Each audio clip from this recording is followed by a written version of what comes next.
Hi everybody. It's the end of November. It is cold outside.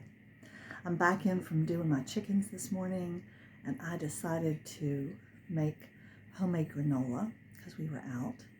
I've got my breakfast ready to eat in my studio.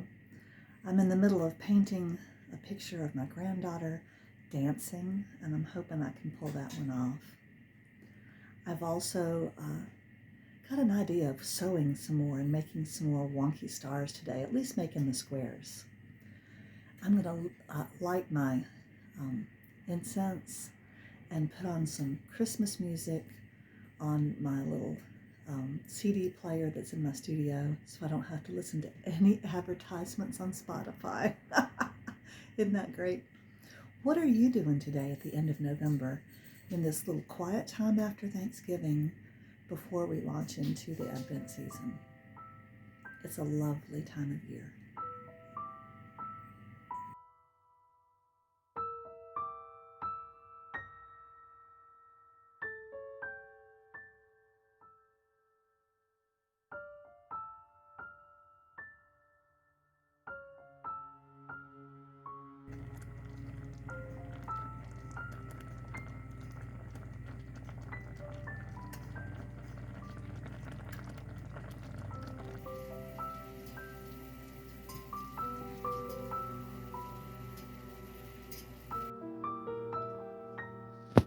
These are whole cranberries cooked with sugar, water, orange marmalade, some orange rind, and 2 cinnamon sticks.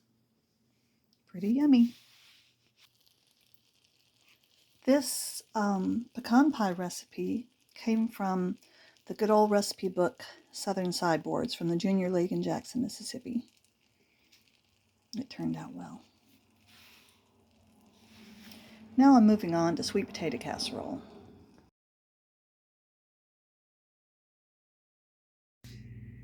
One thing I'm doing recently is taking this. Look at this. This is a cayenne, organic cayenne vodka tincture.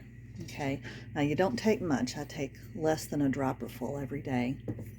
Let me show you the friend who makes this and gave it to me.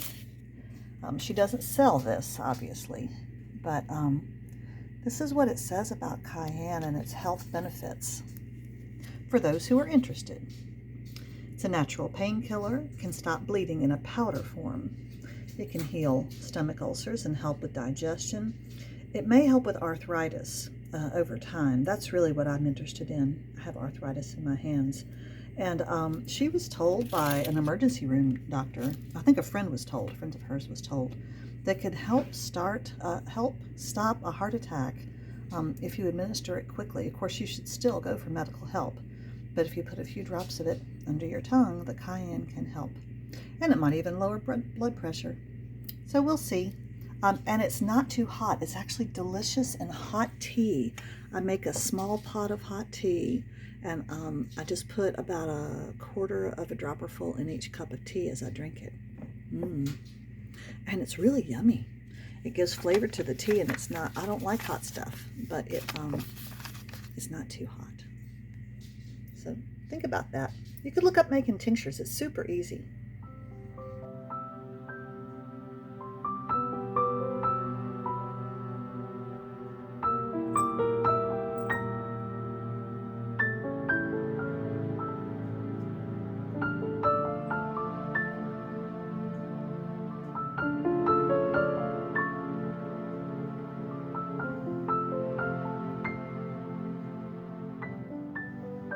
Here is my second wonky star pad for this very same basket. These squares were 4 inches by 4 inches instead of 3.5, and it's almost a perfect fit. It's just a little bit too big, if you see what I mean. But I like it better than the last. See, it's like 1/2 inch too big. Anyway, but I do like it better than the last one, which honestly was just too small, and I'll use it for something else. I like this one though. I love that red. It's a nice contrast. I still have more of this binding, so maybe I can make one more. This is very fun. I love wonky stars.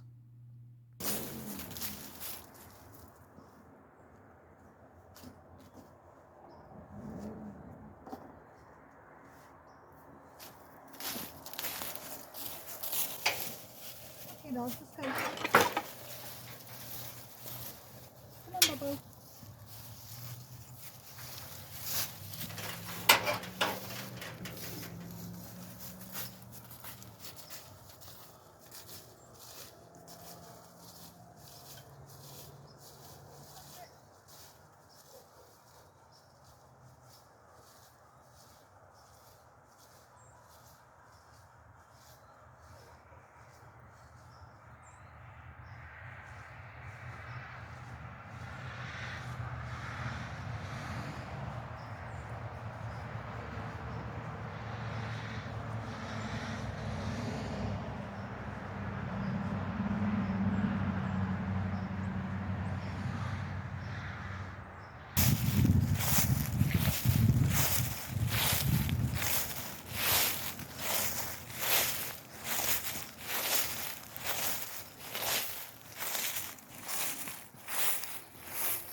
We have quite a few little cedar trees growing in our fence line, and Adam would love to get rid of them.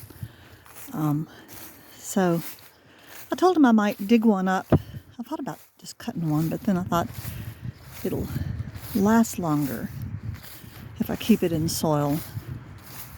So we're looking for a small cedar. I thought about putting it in the house as our little, what they call a Charlie Brown Christmas tree. Kind of a pitiful little tree. But I don't know. Maybe I'll put it on the back porch and decorate it and go get our artificial tree out of storage. It's just kind of a pain to drag it over, and I know that the kitten is going to attack it. During a storm this past summer, see that big bend up there? I'll zoom in on it. Yeah, this tree is in rough shape. That's what that limb looks like. And it's fallen down on the limb below it. And so it's kind of resting there. And you see that this limb up here has the same kind of damage inside. Pretty rotten. So, for right now, they're just kind of hanging out. They're way on the back of the property. They're not near any buildings, really. They're pretty far from, they're not going to damage the barn. So for now, and they're not on the ground also. Almost, but not quite. All right. See, here's a couple of little bitty cedars. There's also pines, but Adam said he'd rather have a cedar. Here's a little teeny one. There's some over there. See that one? See if we can find one that's about, oh, I don't know, 4 feet tall. Oh, there's some over here. Maybe they're likely. I'll show you what I find. Tricky, where are you? Come on. There you are. Come on, girl. Come on. Let's go. Run, run, run. Come on. Good girl. Good girl. Okay, let's go in with our tree. So here's the tree I found.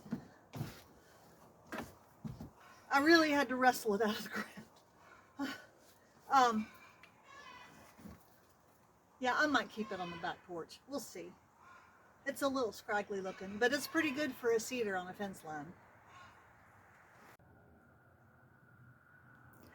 Yes, I did decide to put up a Christmas tree this year, such as it is. I pulled out the boxes and dragged out the decorations and chose the ones I wanted. I carried this artificial tree from across the yard, and it really wasn't that heavy. I don't know how many presents we'll put under it because we don't have any children or grandchildren coming this year for Christmas, but I will enjoy it myself in the evenings with all the lights off, except for just the tree lights and my little artificial fire going. I got Lucy a couple of little stuffies for $1 at the thrift store so that she would kill them instead of attacking the Christmas tree. She's doing a really good job.